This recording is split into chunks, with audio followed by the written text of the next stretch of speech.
Until last week, I'd never been bass fishing, let alone quarter bass. I was fishing one of the HOA ponds in Lutz, just north of Tampa, Florida. So I did what anybody would do and watched multiple videos on YouTube to try and figure out how to fish, which bait and rig I should be using, the best approach for fishing in Florida ponds, and how to strike when you get hit on your bait. In this episode, I'll show you the bait I used, my feedback on what I found most effective. At the end of the video, I'll recap on what I learnt and share with you what's coming next. So thank you for watching and please stay tuned in. So the question is, will you learn something from this video? As I'm sure many of you are experienced at bass fishing. Right, let's start with the setup. I purchased the 10-inch culprit worms and Gamakatsu offset shank hooks from Walmart and the Berkeley power bait worms from Amazon. I selected the colors based off what I found on YouTube, and people recommended size 3, 4 or 5 hooks. I'll leave links below to all the gear I used. I used the Carolina rig. I'll share a link below and up top as I found it incredibly useful.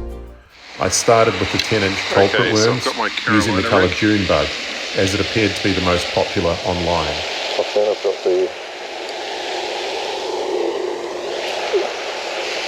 Within the pond, it's aerated from the fountain, and I found most of the fish action at this end, as you'll see with my first bass of the day.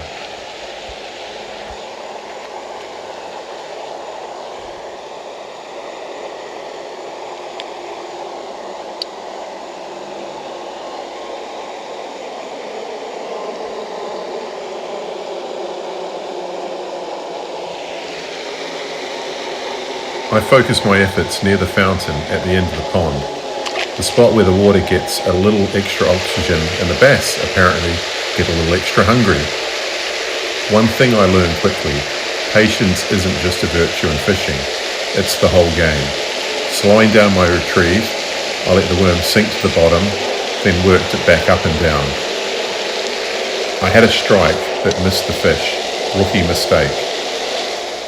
After diving into some underwater footage, thanks to the internet, I realised I'd set the hook too soon. Turns out bass are culinary critics, tasting the bait, sometimes flipping it around in their mouths before deciding to commit.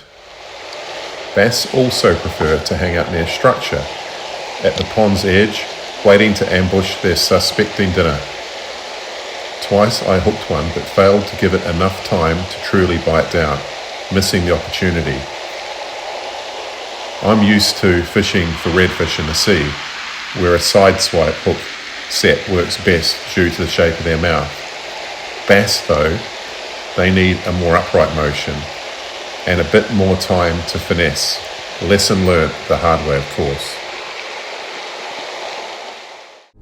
Again, as you'll see in the video, let the bass take the bait before setting the hook. So it's important to fish light so you make sure you feel the strike, which will help you set the hook. I made a tactical switch from culprit worms to Berkeley worms, figuring if the bass weren't biting, at least I looked like I knew what I was doing. Links to all the gear are below because I'm learning the hard way, so you don't have to. By this point, my trial and error session was paying off. I finally let the bass take the bait fully and nailed the hook set, landing my second fish. You need to keep the tension on the line while reeling. Bass have a knack for spitting the hook if you let it slack off.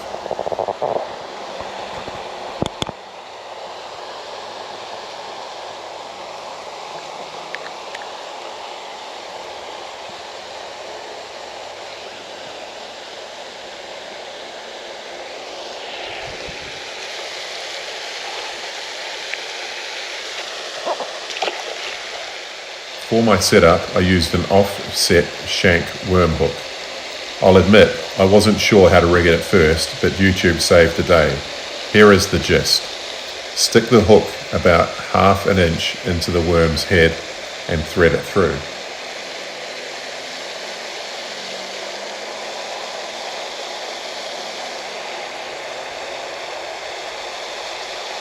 Mark where the hook should poke back out,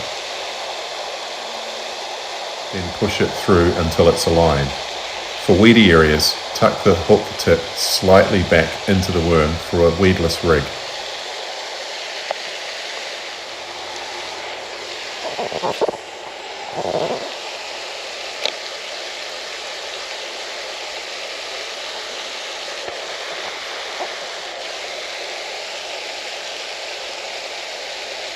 Armed with this newfound knowledge, I finally felt the bite, paused just long enough to hear a tiny voice in my head, "Are you sure?" and set the hook properly. While my technique was far from textbook, it still resulted in bass number 3.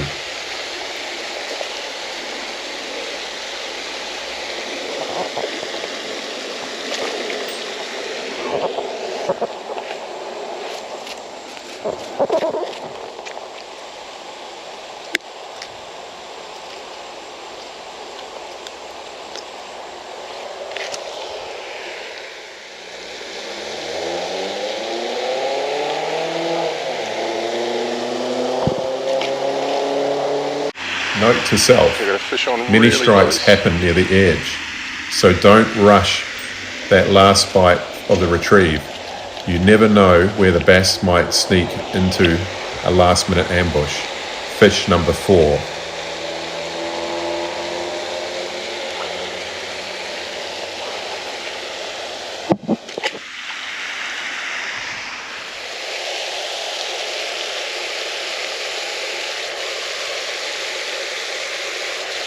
I'm still learning though. Losing my 3rd fish on this session proved that.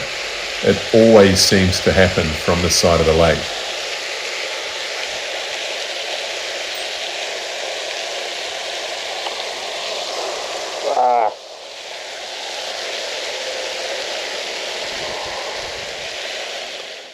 More underwater footage revealed how bass can strike without fully committing to the bait. Too early on the hook set, I pulled it right out of the bass's mouth. Towards the end of my session, I worked along a deep drop-off on my way home.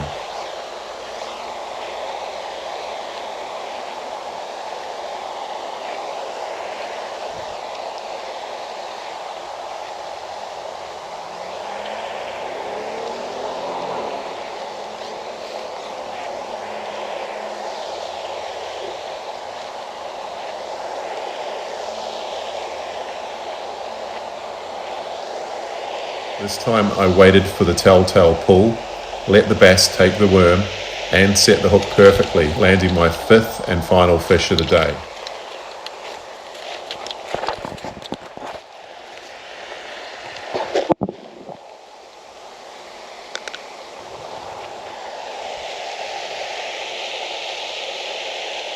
I guess that's why they call them largemouth mass. They certainly make you work for it.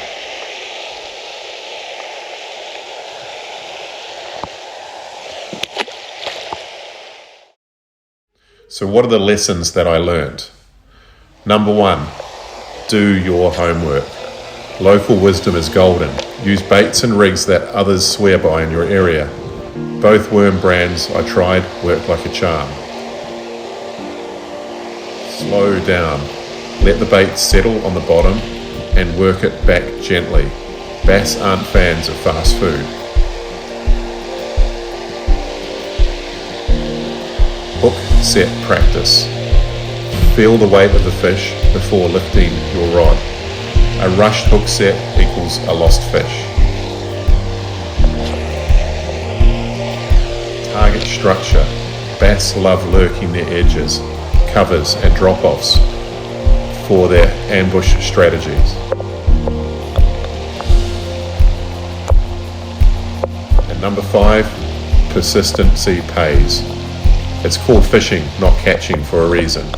Cover the pond methodically and don't quit after a few misses. Oh, and one bonus lesson. Always take cover when it rains, unless you're aiming for that authentic drenched angler look. Thanks for tuning in. If you've got tips, feedback, or ideas for future videos, please drop them in the comments below. I'll be exploring more HOA ponds soon, so don't forget to subscribe.